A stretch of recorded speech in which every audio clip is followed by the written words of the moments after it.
So hi friends, once again welcome back to Classroom of the Elite Season 1 Episode 5. Opening scene లో sakura hand లో ఉన్న camera అయితే break అవుతుంది. దీంతో తను అక్కడి నుండి భయపడుతూ అయితే పారిపోతుంది. ఇక నెక్స్ట్ డే సాకురా తన కెమెరాని రిపేర్ చేయించేందుకు కెమెరా రిపేర్ షాప్ కి వెళ్ళడానికి అయానా కోజీ అండ్ కుషిడాన్ అయితే పిలిపిస్తుంది. ఇక వాళ్ళిద్దరు కూడా సాకురాని మీట్ అయ్యి అయానా కోజీ సాకురాతో నీ కెమెరాని నువ్వు ఒంటరిగానే రిపేర్ చేయించుకోవచ్చు కదా, దానికి నా అవసరం ఏముంది అని చెప్పి వాళ్ళు కెమెరా స్టోర్ కి అయితే రీచ్ అవుతారు. ఇక రిపేర్ చేసే పర్సన్ ఆ కెమెరాని చెక్ చేసి దీంట్లో పవర్ ఇష్యూ ఉంది, మీ దగ్గర వారంటీ కార్డు ఉందా అని చెప్పి సాకురాని చాలా తేడాగా అయితే చూస్తూ ఉంటాడు. ఇక సాకురా తన దగ్గరున్న వారంటీ కార్డ్ అయితే వాడికి ఇస్తుంది. దీంతో వాడు ఆ వారంటీ కార్డ్ ని చెక్ చేసి వాళ్ళతో ఈ కెమెరాకి ఇంకా వారంటీ ఉంది, సో ఆ పాడైపోయిన పార్ట్ ని మేము ఫ్రీగానే రీప్లేస్ చేస్తాము అని చెప్పి సాకురాకి ఒక ఫామ్ ఇచ్చి ఇందులో నీ పేరు, అడ్రస్ ఇంకా మొబైల్ నెంబర్ ఎంటర్ చేయి, వన్స్ రిపేర్ కంప్లీట్ అవ్వగానే మేము నిన్ను కాంటాక్ట్ అవుతాము అని చెప్పి మళ్ళీ వాడు సాకురాని ఒక సైకో లాగా అయితే చూస్తూ ఉంటాడు. దీంతో సాకురా చాలా భయపడుతూ ఉంటుంది ఆ ఫామ్ లో తన డీటెయిల్స్ ఎంటర్ చేయడానికి. దీంతో అయానా కోజీకి అప్పుడు అర్థం అవుతుంది సాకురా ఎందుకని తనని ఇక్కడికి పిలిపించిందోనని. ఇక అయానా కోజీ సాకురా దగ్గర ఉన్న పెన్ని తీసుకొని తన డీటెయిల్స్ ని ఎంటర్ చేసి కెమెరా రిపేర్ కంప్లీట్ అయిన తర్వాత మీరు నన్ను కాంటాక్ట్ అవ్వచ్చు అని చెప్తాడు. దానికి వాడు బట్ కెమెరా తనది కదా, సో తన డీటెయిల్స్ అయితేనే బెటర్ అని అంటాడు. దానికి అయానా కోజీ మ్యానుఫ్యాక్చర్స్ వారంటీలో మేము దీన్ని ఎక్కడ పర్చేస్ చేసాం అండ్ ఏ డేట్ కి పర్చేస్ చేసామో క్లియర్ గా ఉంది, అండ్ ఇందాక నువ్వే కన్ఫర్మ్ చేసావు ఈ కెమెరాకి ఇంకా వారంటీ ఉందని, అలాంటప్పుడు నా డీటెయిల్స్ ఎంటర్ చేయడంలో తప్పేముంది అని అంటాడు. దానికి వాడు కూడా చేసేదేమీ లేక సరే సరే అని చెప్పి ఆ కెమెరాను అయితే తీసుకుంటాడు. దీంతో ఈ ముగ్గురు కూడా కెఫిటేరియాకి అయితే వెళ్తారు. ఇక కుషిడా సాకురాతో మనం అంతా కూడా క్లాస్మేట్స్, నువ్వు ఏది ఉన్నా సరే మాతో ఫ్రీగా మాట్లాడొచ్చు అని చెప్పి తనైతే వాష్రూమ్ కి వెళ్ళిపోతుంది. ఇక సాకురా అయానా కోజీతో సూడో విషయంలో నేను ఇప్పుడు ఏం చెయ్యాలి అని అడుగుతుంది. దానికి అయానా కోజీ నీ మనసుకి ఏది మంచి అనిపిస్తే అది చెయ్యి అని చెప్తాడు. దానికి సాకురా నేనిప్పుడు సూడో విషయంలో ఏదో ఒకటి మాట్లాడకపోతే ఇలా చేసినందుకు ఆ తర్వాత నేను చాలా రిగ్రెట్ అవుతానని చెప్తుంది. దానికి అయానా కోజీ అసలు ఇవన్నీ నాకెందుకు చెప్తున్నావని అడుగుతాడు. దానికి సాకురా ఎందుకంటే నీ ఐస్ అందరిలా భయంకరంగా లేవు, నేను నిన్ను నమ్ముతున్నాను అందుకే ఇవన్నీ చెప్తున్నాను అని చెప్తుంది. దానికి అయానా కోజీ నువ్వు రిగ్రెట్ అవుతున్నావంటే దాని అర్థం నువ్వు తప్పు చేస్తున్నట్టే కదా, సో ఇప్పుడు ఏం చెయ్యాలనుకున్నా కూడా డెసిషన్ నీ చేతుల్లోనే ఉంది అని చెప్తాడు. ఈ లోపు అక్కడికి కుషిడా అయితే వస్తుంది. దీంతో ఆ ముగ్గురు కూడా అక్కడ నుంచి అయితే వెళ్ళిపోతారు. ఇక నెక్స్ట్ సీన్ లో కుషిడా అయానా కోజీ రూమ్ లోకి వెళ్లి అయానా కోజీతో నాకు ఈ రోజు ఇంటర్నెట్ లో కొన్ని ఫొటోస్ దొరికాయి అని చెప్పి సాకురా పాప బికినీస్ లో దిగిన ఫొటోస్ అయితే చూపిస్తుంది. ఇక అయానా కోజీ సాకురా దిగిన ఆ ఫొటోస్ యొక్క బ్యాక్గ్రౌండ్ ని బట్టి ఇవి ఫేక్ ఫొటోస్ కావని అయితే కన్ఫర్మ్ చేస్తాడు. అంతేకాదు సాకురా పెట్టుకున్న ఐ గ్లాసెస్ కూడా ఫేకే, తనకి ఎలాంటి సైట్ లేదని కూడా చెప్తాడు. దానికి కుషిడా సాకురాని ఎవరు కూడా గుర్తుపట్టద్దన్న ఉద్దేశంతోనే ఈ ఐ గ్లాసెస్ పెట్టిందేమో అని అనుకుంటుంది. ఇక సడన్ గా కుషిడా మొబైల్ కి సాకురా నేను సూడో విషయంలో నిజం చెప్తానని అయితే మెసేజ్ చేస్తుంది. ఇక నెక్స్ట్ డే క్లాస్ లో హొరికిత అయానా కోజీతో చాలా కోపంగా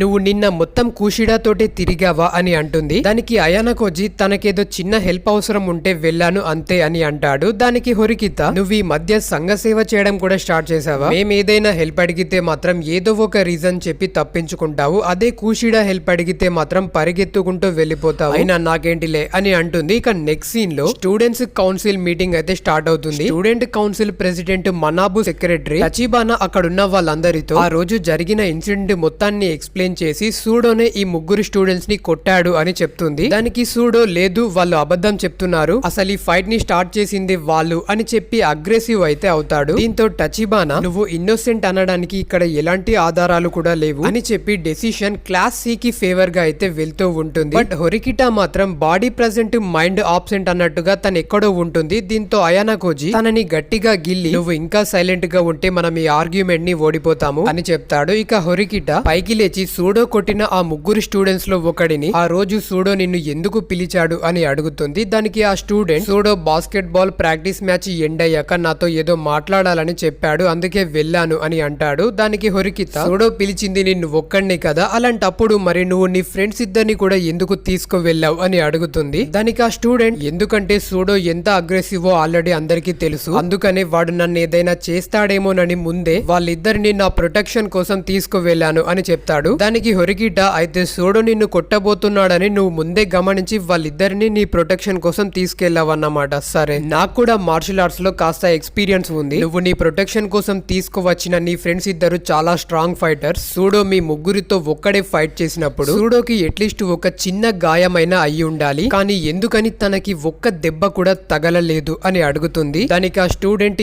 ఎందుకంటే మేము వాడితో ఫైట్ చేయాలని అనుకోలేదు అని చెప్తాడు. దానికి హొరికిత, ఓ అయితే ఎవరైనా వచ్చి మిమ్మల్ని చంపినా సరే మీరు అలా చూస్తూ ఉంటారు కానీ తిరిగి వాడితో ఫైట్ చేయరన్నమాట అని అంటుంది. దానికి చబసిరా కూడా హొరికిత చెప్పిన దాంట్లో పాయింట్ ఉంది అని అంటుంది. దానికి ఆ స్టూడెంట్, మీరు చెప్పేదంతా అబద్ధం, అయినా మీ దగ్గర ఎలాంటి ప్రూఫ్స్ లేవు కదా అని అంటాడు. దానికి హొరికిత, ఆ ఫైట్ మొత్తాన్ని చూసిన విట్నెస్ నా దగ్గర ఉంది అని చెప్పి సాకురాన్ అయితే అక్కడికి పిలిపిస్తుంది. ఇక సాకురా వాళ్ళందరికీ తనని తను ఇంట్రడ్యూస్ చేసుకుని, ఆ ఫైట్ జరిగిన రోజు నేను అక్కడే ఉన్నాను, క్లాస్ సి స్టూడెంట్స్ ముందు సూడోని అటాక్ చేశారు, ఇందులో సూడో తప్పేమీ లేదు అని చెప్తుంది. దానికి సకగామి, సాకురా కూడా క్లాస్ డి స్టూడెంటే కదా, తను తన క్లాస్మేట్ సూడోని కాపాడడానికే ఇలా అబద్ధం చెప్పి ఉండొచ్చు కదా, దీన్ని విట్నెస్ గా తీసుకోలేం అని అంటాడు. దానికి సాకురా, నా దగ్గర ఇంకో విట్నెస్ ఉంది అని చెప్పి వాళ్ళకి ఒక పెన్ డ్రైవ్ అయితే ఇస్తుంది. ఇక ఆ పెన్ డ్రైవ్ లో సాకురా సెల్ఫీ తీసుకునే టైంలో ఈ ఫైట్ సీన్ కూడా అందులో అయితే క్యాప్చర్ అవుతుంది. అండ్ ఆ పిక్చర్ పైన ఆ రోజు డేట్ కూడా ఉంటుంది. ఇక సాకురా వాళ్ళతో, నేను ఆ రోజు ఆ ఫైట్ సీన్ ని నా కళ్ళతో చూసాననడానికి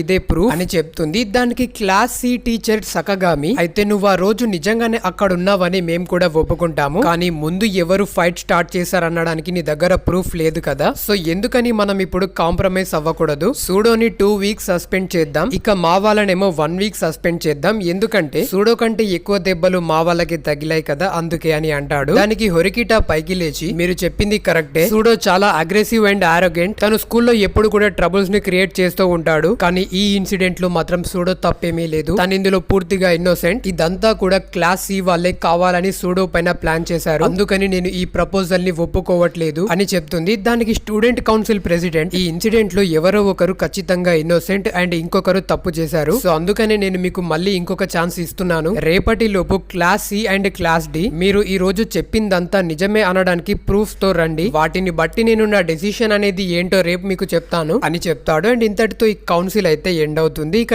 నెక్స్ట్ సీన్ లో సాకురా అండ్ అయానా కోజి ఈ ఇన్సిడెంట్ గురించి మాట్లాడుకుంటూ ఉంటారు. అప్పుడు అక్కడికి స్టూడెంట్ కౌన్సిల్ ప్రెసిడెంట్ మనాబు వచ్చి, అయానా కోజి నువ్వు ఈ రోజు హొరికితతో వస్తే ఏదో మంచి ప్లానింగ్ తో వచ్చావని అనుకున్నాను, కానీ ఏంటి నన్ను ఇలా డిసప్పాయింట్మెంట్ చేశావు, సాకురా నువ్వు గనక ఈ రోజు చెప్పిందంతా రేపు ప్రూవ్ చేయలేకపోతే నువ్వు చెప్పిందంతా కూడా రేపు అబద్ధంగానే కన్సిడర్ చేయాల్సి ఉంటుంది అని అంటాడు. దానికి అయానా కోజి, నేను తనని నమ్ముతున్నాను అని అంటాడు. దానికి మనాబు, ఓ అవునా అయితే రేపు నిరూపించు అని చెప్పి అయానా కోజి పైన స్ట్రైక్ అయితే చేస్తాడు. కానీ అయానా కోజి ఆ అటాక్ ని చాలా స్పీడ్ గా అయితే డాట్ చేస్తాడు. దీంతో మనాబు సెక్రటరీ తచిబానా అండ్ సాకురా అయితే షాక్ అవుతారు అయానా కోజి స్పీడ్ ని చూసి. సో ఇంతటితో ఎపిసోడ్ 5 అయితే ఎండ్ అవుతుంది. వాళ్ళు సూడోని ఇన్నోసెంట్ అని ప్రూవ్ చేశారో చేయలేదో తెలుసుకోవాలని అనుకుంటే ముందుగా మీరు మన ఛానల్ ని సబ్స్క్రైబ్ చేసుకొని కిందున్న బెల్ ఐకాన్ ని ఆన్ లో ఉంచుకోండి. అలాగే వీడియో కనుక నచ్చినట్టు అనిపిస్తే ప్లీజ్ లైక్ చేయడం మాత్రం మర్చిపోకండి. Thank you, by by, take care.